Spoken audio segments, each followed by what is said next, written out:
So, as someone who doesn't usually bring up the latest theme park news, there is a story that broke earlier today that I must talk about. Carowinds, which is an amusement park located outside of Charlotte, North Carolina, announced that their hypercoaster by Bolliger Mabillard will be renamed and slightly rethemed to Thunder Striker, which is like, yeah.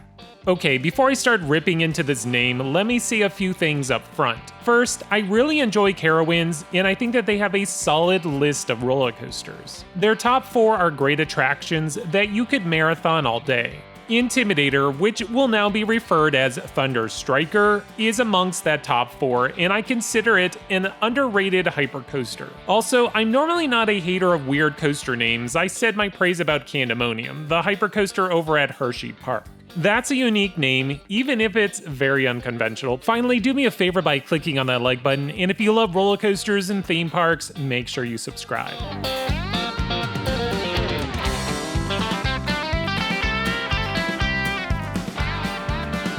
Back to Thunder Striker.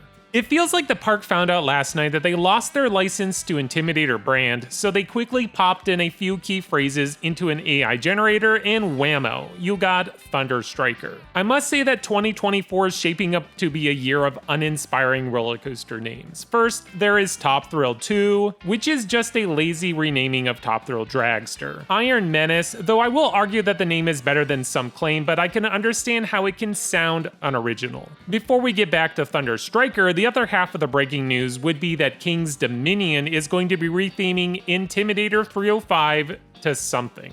The park has thrown out that name, Project 305, but I think it's more of a holder than the actual name, but time will tell. I mean, it's not like Cedar Fair is really reaching with their attraction names, but yeah, it's also a part of the Dale Earnhardt license, so it's got to go as well. I just really hope that Project 305 isn't the final name, because if it is, that's like the most generic roller coaster name from just calling the roller coaster, well, roller coaster. Cedar Fair has always had a hard time with renaming their attractions. We have other bland names like Flight Deck. I don't even know why that's a thing. Dominator, which again feels like AI generator type stuff. You could also say the same thing about Afterburn, but that name has been growing on me.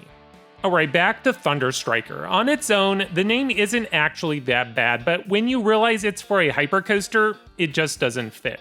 When I hear Striker, I think quick, sudden, instant attack of some sort. Thunder Striker is a hypercoaster that features lots of sustained airtime and drawn-out elements. There's nothing sudden about the ride. Thunder, on the other hand, is a word tossed around a lot when talking about stock car racing, and also thunder itself is a loud sound that just lingers in the air. So it kind of works.